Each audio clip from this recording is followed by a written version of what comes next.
Assalamualaikum dan salam sejahtera. Kami daripada Kumpulan 2 akan membentangkan tugasan kumpulan bagi kursus Sejarah Maritim Dunia Melayu yang bertajuk Hubungan Alam Melayu dengan Kerajaan Luar dari Aspek Maritim. Pengenalan. Alam Melayu telah menjalinkan hubungan dengan kerajaan luar sejak sebelum Masihi lagi bagi tujuan memperoleh matlamat dan kepentingan bersama. Kedudukan alam Melayu yang strategik di persimpangan laut antara dunia barat dengan dunia timur membolehkan alam Melayu sebagai sebuah kerajaan maritim yang berkembang pesat pada ketika itu. Dibantu pula dengan fenomena alam fizikal iaitu peniupan angin monsun yang membolehkan pedagang luar membawa masuk kapal dagang mereka. Orang Melayu juga telah memainkan peranan yang penting dalam menyediakan pentadbiran pelabuhan yang cekap, selamat dan sistematik. Contohnya seperti pemuguhan, penyimpanan barang dagangan dan pengurusan pelabuhan yang cekap. Antara pelabuhan yang menjadi tumpuan pedagang-pedagang luar adalah Kedah Tua. Hal ini dikatakan demikian kerana kedudukan Kedah Tua yang strategik yang terletak di Selat Melaka. Dikatakan barangan mewah yang dimiliki oleh Timur Tengah menyebabkan aktiviti perdagangan sangat aktif dan menarik minat ramai pedagang-pedagang luar. Perkembangan alam Melayu perdagangan maritim telah menghubungkan barang dagangan seperti rempah ratus, lada hitam, kamu barus dan sebagainya. Hal ini secara tidak langsung membawa kepada idea pedagang orang Melayu dalam membina kapal bagi tujuan berlayar ke wilayah dunia barat dan timur. Pada masa itu, perdagangan melalui jalan laut semakin berkembang dan wujudnya inovasi dalam teknologi pembuatan kapal di mana membolehkan berlayar lebih dekat. Oleh itu, terdapat beberapa catatan bertulis dan penemuan arkeologi berkenaan hubungan yang dijalankan oleh alam Melayu dengan kerajaan luar.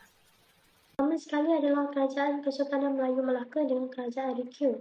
Terdapat dokumen daripada Reki Dahyuan iaitu sebanyak 3 sijil dan 16 pucuk surat daripada Kerajaan di Jepun kepada Kesultanan Melayu Melaka tentang perdagangan. Kerajaan RQ didapati telah membawa topi besi, peralatan kuda tabir lipat, kipas dan sebagainya daripada Jepun dan memperdagangkannya hingga ke Selat Melaka. Melalui sumber-sumber oriental, kerajaan RQ yang berdagang bawa barang dagangan seperti peti simpanan, tembaga, lada hitam, senjata seperti senapang, kain setera dan sayur-sayuran. Justru itu, hubungan maritim di antara Kerajaan Kesultanan Melayu Melaka dan Kerajaan RQ dapat diperjelaskan melalui surat-surat ataupun dokumen yang terdapat dalam Reki Dahyuan. Dokumen yang pertama adalah Surat Bertarikh Tian Shun. Surat ini berkaitan Raja RQ mengucapkan kata terima kasih kepada Sultan di Melaka pernah memberikan cenderamata. Sehubungan itu, surat ini telah menanamkan bahawa terdapat seorang utusan yang dikenali sebagai Gushikan daripada Kerajaan RQ yang diutuskan bagi menyampaikan cenderamata seperti 20 helai satin biru, 5 buah pasu yang besar, 2 mangkuk atau pinggan dan 30 kipas. Seterusnya adalah Surat Bertarikh Cheng Hua yang menyatakan bahawa ketua utusan dari Kerajaan RQ telah diutus bersama dengan jurubahasa yang dikenali sebagai Sai untuk ke Melaka. Surat yang terakhir adalah Surat Bertarikh Cheng Hua yang kedua bersamaan 7 hari bulan 2 1469 di mana Kerajaan Melayu Melaka mengutuskan surat kepada Raja RQ menerima kehadiran utusan daripada Jepun iaitu Amuru dan jurubahasa iaitu Kaiho. Bukan itu sahaja, Sultan daripada Kerajaan Kesultanan Melayu Melaka juga memberikan pujian terhadap sifat masyarakat daripada Kerajaan RQ yang bersikap baik dan bermoral ketika menjalankan urusan perdagangan di Selat Melaka. Seterusnya, saya akan menyambung bagi hubungan interaksi maritim Kerajaan Kesultanan Melayu Melaka dengan China pada tahun 1400 hingga tahun 1500. Umum mengetahui bahawa kedudukan Selat Melaka adalah amat strategik kerana ia terletak di tengah-tengah laluan perdagangan timur dan barat serta ia juga turut dipengaruhi dengan arah aliran musim tiupan angin. Selat Melaka telah menjadi kunci bagi keseluruhan kegiatan perdagangan bagi kawasan yang terletak di timur jauh. Ini turut meliputi seperti China. Hal ini menyebabkan Maharaja Yonglo daripada dinasti Ming China telah menjalinkan hubungan diplomatiknya dengan Kerajaan Melaka. Hubungan diplomatik yang terjalin antara Kerajaan China dinasti Ming tersebut dengan Melaka memberikan impak yang positif dari segi kegiatan yang berorientasikan maritim antara kedua-dua belah pihak. Ia seperti mana yang dapat dilihat pada tahun 1403 telah berlaku satu misi pelayaran oleh Yinqing ke Melaka sebagai utusan pertama China ke Melaka dan pada tahun 1409 telah berlaku satu lagi misi pelayaran oleh Laksamana Cheng Ho atas titah daripada Maharaja dinasti Ming. Bukti bagi berlakunya kegiatan pelayaran China ke Melaka tersebut dapat dilihat menerusi dua catatan penting China iaitu Yingyai Shenglan dan Xingcha Shenglan. Ying Yai Shenglan merupakan sebuah catatan Cina yang ditulis oleh Ma Huan yang merupakan seorang pelayar dan juga pembantu kepada Laksamana Cheng Ho dalam misi pelayarannya. Manakala Xingcha Shenglan merupakan sebuah catatan Cina yang ditulis oleh Fei Xin pada abad yang ke-15. Di dalam kedua-dua buah catatan Cina tersebut telah menyatakan bahawa Laksamana Cheng Ho sebagai utusan Cina ke Melaka. Di samping itu, ia juga turut menjelaskan bahawa Parameswara sebagai pemerintah kerajaan Melaka akan pelayarannya ke China, yang kemudiannya Maharaja dari dinasti Ming China telah menyediakan sebuah kapal bagi membolehkan pelayaran Parameswara untuk pulang semula ke Melaka. Hubungan diplomatik yang terjalin antara kerajaan China dan Melaka ini telah memainkan peranan yang penting kepada Melaka sebagai sebuah pelabuhan perdagangan yang penting di rantau Asia Tenggara. Umpamanya, Melaka telah dijadikan sebagai pangkalan utama pergerakan Cina untuk ke selatan dan juga barat. Selain itu, kegiatan perdagangan yang dijalankan oleh Melaka adalah menerusi kegiatan tukar barang dagangan, yang mana ia turut meliputi kegiatan tukar barang dagangan Cina dengan Asia Tenggara. Manakala, kegiatan dagangan yang melibatkan pedagang dari China ke Melaka tidak memerlukan mereka untuk membayar sebarang cukai. Sebaliknya, mereka hanya perlu memberikan hadiah kepada syah bandar. Antara barang dagangan Cina di Melaka adalah seperti garam, tawas, tembikar seperti pingganan mangkuk, tembaga, belerang, sutera mentah dan juga sutera yang telah ditenun. Selain itu, China juga turut mendagangkan barangan dagangan yang bernilai seperti emas, perak dan juga kain atau fabrik yang bernilai tinggi seperti damas, satin dan juga kain kapas. Manakala barang dagangan Melaka dengan China adalah seperti kayu-kayan yang bernilai, barang perhiasan serta batu permata dan juga rempah ratus seperti lada hitam yang mempunyai permintaan yang tinggi di China. Menerusi kegiatan maritim yang dijalankan antara China dengan Melaka ini, khususnya dari segi perdagangan, ia telah memberikan keuntungan kepada Melaka dan juga komuniti pedagang. Hal ini kerana Melaka memperoleh keuntungan yang lebih tinggi iaitu sebanyak 300% berbanding hubungan dagangan yang dijalankan antara Melaka dengan kawasan-kawasan lain yang berada di dalam jaringan perdagangan dengan Melaka. Kerajaan Kedatua merupakan kerajaan yang terawal terletak di semenanjung Tanah Melayu. Ianya juga turut dikenali dengan nama lain iaitu Kataha ataupun Cincai. Kerajaan ini juga telah diasaskan pada abad kedua dan berakhir pada abad ke-14. Dan pada ketika itu, kerajaan Kedatua ini juga merupakan tempat pelabuhan perdagangan yang maju pada ketika itu. Dan secara tidak langsung, ianya juga telah menjadi pelabuhan entrepot pada abad ke-5 Masihi. Kerajaan ini juga mempunyai hubungan perdagangan serta diplomatik dengan kerajaan China. Maka terdapat beberapa perkara yang menyebabkan Kedatua ini mempunyai interaksi perdagangan maritim dengan negara China. Seperti yang kita tahu, Kedatua ini merupakan pelabuhan yang strategik kerana ia mempunyai pertempatan awal di Lembah Bujang. Ramai pedagang-pedagang asing seperti China dan juga Arab yang datang ke Lembah Bujang kerana tertarik dengan kemakmuran negara itu. Lembah Bujang ini juga telah menarik perhatian para pedagang untuk datang kerana mereka boleh berlindung di sebalik cerun dan juga bukit. Seterusnya, Gunung Jerai yang menjadi tanda seperti rumah api dapat membantu para pedagang yang melalui kawasan di situ. Di samping itu, Sungai Merbau juga turut digunakan sebagai jalan pintas bagi menjimatkan masa para pedagang yang melalui kawasan tersebut. Hal ini adalah kerana dengan adanya Sungai Merbau ini, mereka tidak perlu lagi melalui Selat Melaka dan juga Selat Songga kerana jika mereka melalui kawasan tersebut, mereka perlulah mengelilingi satu kepulauan Melayu. Justru itu, Sungai Muda juga turut menjadi tempat persinggahan para pedagang sebelum mereka pergi ke destinasi yang seterusnya. Dikatakan juga Sungai Muda ini mempunyai tempat permujaan serta terdapat beberapa kediaman di pertengahan sungai. Seterusnya, terdapat jumpaan seramik di Kedatua. Selain itu, terdapat jumpaan manik, kaca dan juga manik yang dijumpai di tapak-tapak arkeologi di Lembah Bujang. Seramik dinasti Song paling banyak ditemukan berbanding seramik dinasti Yuan dan juga Ming. Hal ini dikatakan sedemikian kerana Sungai Mas ini merupakan tempat adanya penyebaran agama Buddha. Jadi, secara tidak langsung, sudah tentunya akan ada artifak ataupun artifak-artifak daripada dinasti tersebut di Lembah Bujang.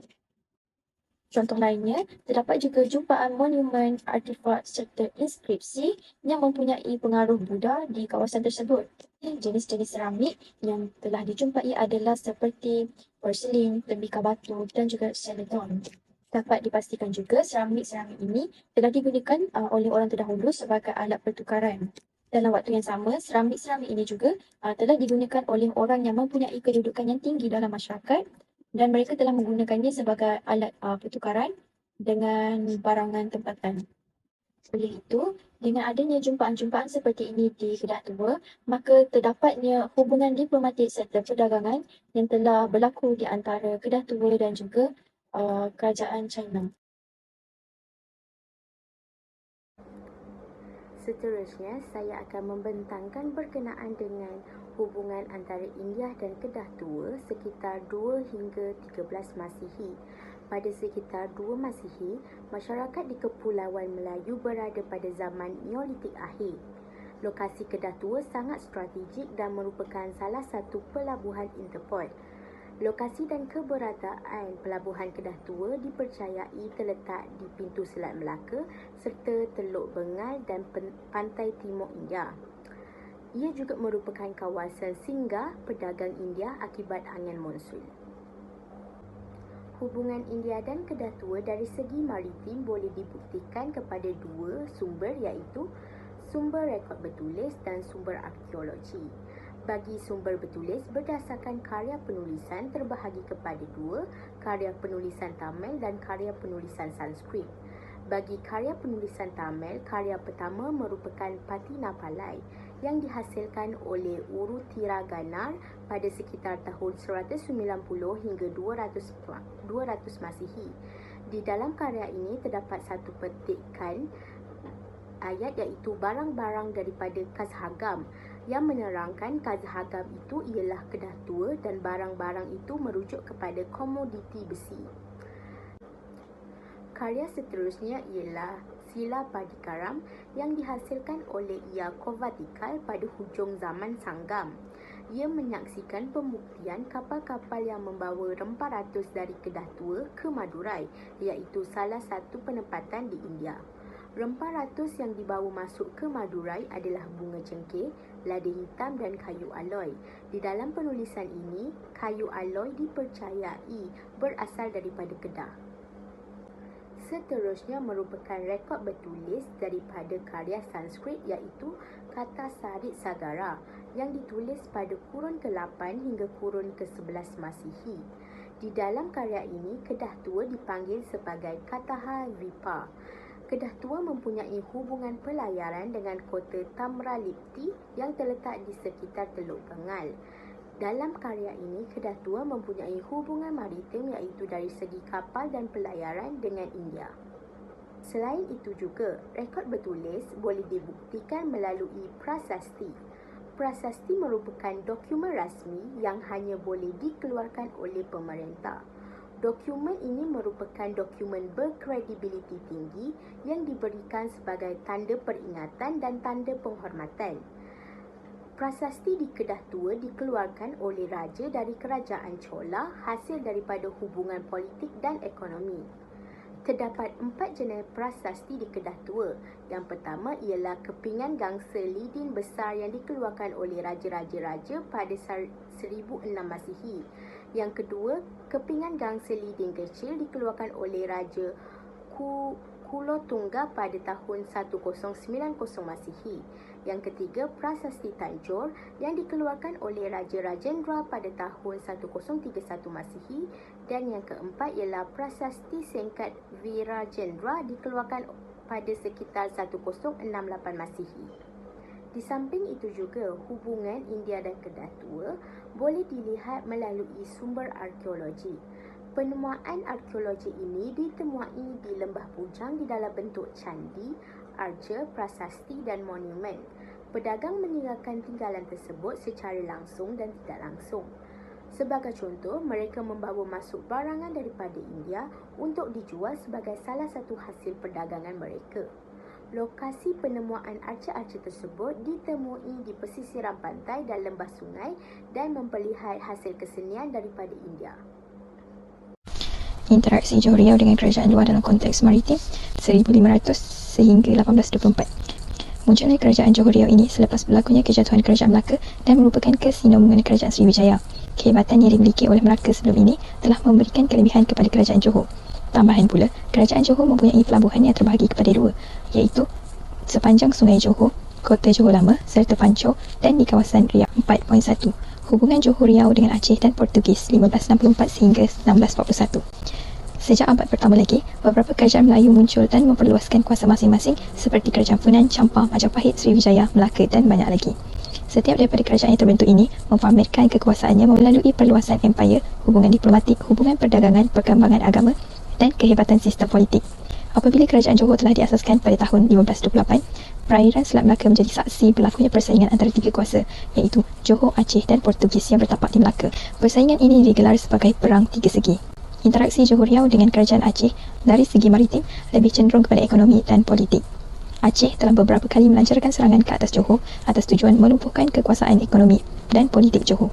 Selain itu, Aceh tidak mengiktiraf Sultan Omar sebagai Sultan Johor kerana bimbang Johor akan bersaing dengan Aceh. Walau bagaimanapun, Aceh dan Johor pernah menjalinkan hubungan persahabatan untuk mengelakkan serangan Aceh.